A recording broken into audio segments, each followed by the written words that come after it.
Sento una strana puzza di bruciato.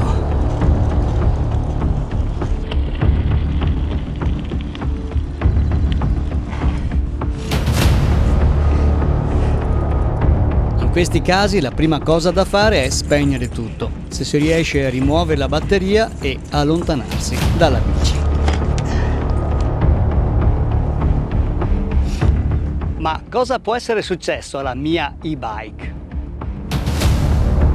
Ciao a tutti e ben ritrovati nel mio canale. Eh sì, una delle peggiori esperienze in assoluto è quando c'è di mezzo il fuoco e anche solo sentire puzza di bruciato con le nostre e-bike non promette niente di buono.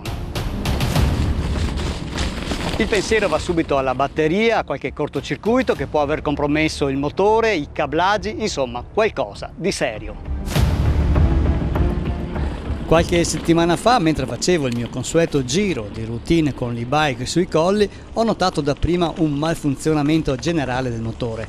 L'erogazione non era fluida, all'improvviso si interrompeva, andava a scatti per continuare poi normalmente e anche il display mi segnalava che qualcosa non andava. Dalla carica al 94% ad un tratto non mi segnava nemmeno più la batteria, per poi passare al 23% e poi di nuovo al 100%. Il contachilometri non segnava più la velocità, così come non compariva più il livello delle assistenze, per poi addirittura spegnersi del tutto e non avendo quindi più l'assistenza del motore.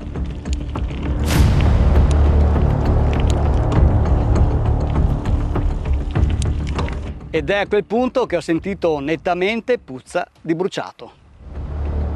Mi sono fermato, non ho visto del fuoco, solo un po' di fumo. Ho sganciato la batteria per sentire se era surriscaldata ed ho controllato così velocemente i cavi per cercare di capire cosa stesse bruciando.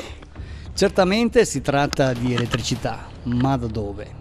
Ho lasciato raffreddare per qualche minuto e poi ho riprovato a reinserire la batteria.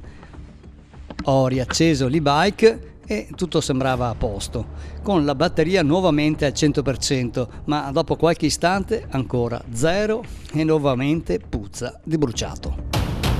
Ho spento tutto e mi sono rassegnato a rientrare ovviamente pedalando con la sola forza muscolare delle mie gambe.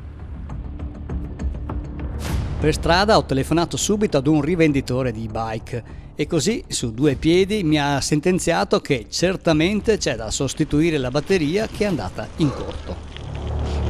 Allora mi sono detto, questo è un lavoro per mio fratello Dennis. Sono andato nel suo garage ed ecco il danno. Lo spinotto di nesto della batteria si è praticamente fuso e quindi non porta più corrente al motore. Lui ha verificato con il tester il passaggio della corrente al motore e al display e dovrebbe essere tutto a posto, quindi il problema dovrebbe essere circoscritto alla batteria.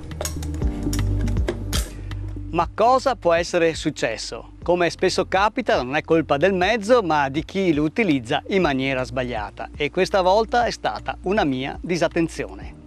Avete notato che in questi pacchi batteria c'è sempre una serratura con la chiave. Io ero convinto che fosse una sorta di antifurto e in parte ha anche questa funzione, ma in realtà la serratura serve a tenere saldamente bloccata la batteria alla staffa, così da evitare che con gli scossoni del terreno il morsetto della corrente si muova. Bene, io quel giorno non avevo chiuso con la chiave la batteria, così la corrente ha bruciato il rame dello spinotto e ha iniziato a fondere parte della plastica che lo ricopre, interrompendo il flusso di corrente. Cercando su internet non siamo riusciti a trovare gli spinotti singoli da sostituire. L'unica possibilità è stata di ordinare un case nuovo, vuoto, da dove poter prendere gli spinotti, ma la consegna è prevista in 4 settimane. Ecco perché è più facile sentirsi rispondere di sostituire l'intera batteria, già pronta all'uso e disponibile in magazzino, ma però i costi di una batteria nuova sono ben superiori ai circa 30 euro del case. Ma posso rimanere senza e-bike per 4 settimane? E allora mio fratello Dennis mi ha preparato questi salvabatteria d'emergenza che io da qualche settimana porto sempre con me qui nel portafoglio. Di cosa si tratta? Praticamente da un foglietto di rame mi ha realizzato delle lamelle che, inserite nello spinotto, ristabiliscono il contatto elettrico. Ovviamente si tratta di una soluzione di emergenza. Fatta questa operazione ho continuato tranquillamente ad uscire con la mia e-bike aspettando che arrivasse il nuovo case. Solo una volta ho sentito dopo una forte salita un malfunzionamento del motore, ho spento subito l'e-bike e sono intervenuto semplicemente sostituendo una lamella che si era letteralmente bucata con una nuova e sono ripartito. Oggi finalmente è arrivato il case nuovo e possiamo riparare definitivamente il mio pacco batteria. Tolto il supporto della batteria occorre liberare il vecchio spinotto dai cavi per sostituirlo con quello nuovo presente nel guscio che abbiamo acquistato.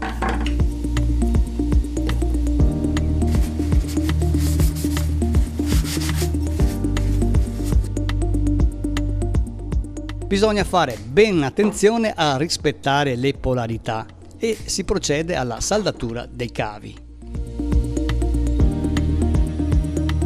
Fissato tutto, va poi reinserito nella sua sede, ben fissato e sigillato nella staffa.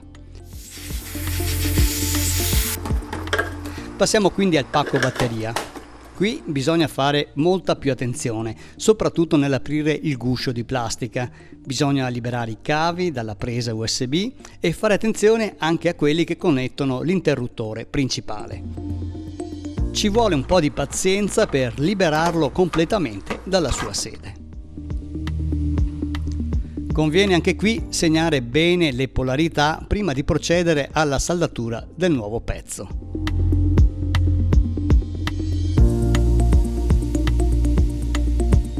Una volta controllato bene le saldature si può riassemblare il tutto, facendo sempre attenzione a non pizzicare o strappare i cavi.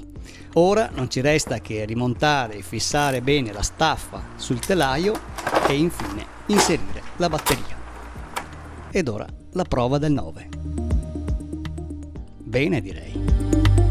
E ora porto sempre con me nel mio portafoglio il mio salva batteria. Non credo mi succederà più perché ho imparato bene la lezione e controllo sempre di aver chiuso la serratura, ma non si sa mai e potrei comunque trovare per strada qualcuno con lo stesso problema. Bene, grazie quindi a Dennis che mi ha dato la possibilità di proseguire senza perdere nemmeno un giorno con la mia e-bike. Se il video vi è piaciuto mettete un bel mi piace, continuate a scrivermi, a commentare e mi raccomando, se non l'avete ancora fatto, iscrivetevi al canale.